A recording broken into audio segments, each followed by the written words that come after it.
Hello, today we are going to be learning about fractions. Let's recap what we already know about fractions. We know that fractions show parts of a whole and that fractions must be of equal size. Today we will learn about a certain type of fraction. Can you tell from these examples what type of fraction we're learning about?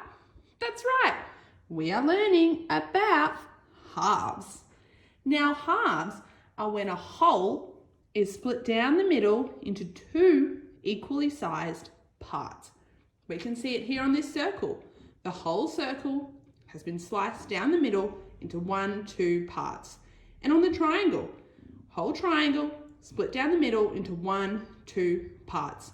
The same on these squares, 1, 2, 1, 2.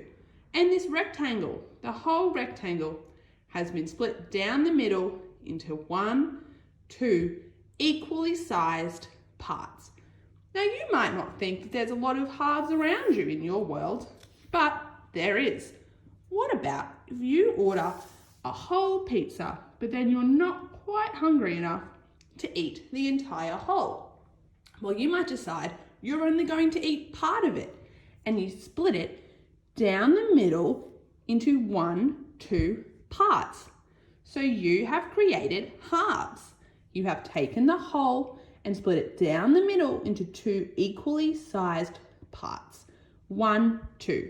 You have created halves.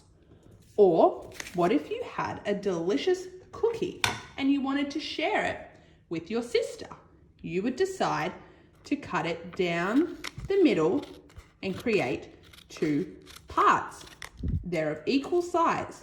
So you have created halves. 1, 2. You've taken the whole, cut it down the middle, created 2 equally sized parts. You have created halves. Now we write halves like this. 1/2.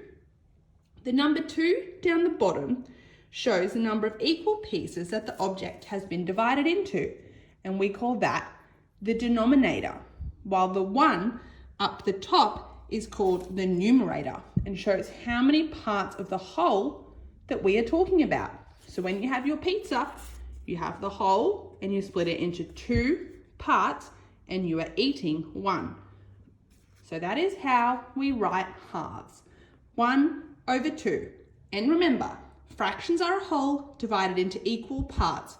And when that whole is divided into 2, it is halves. Thank you for listening.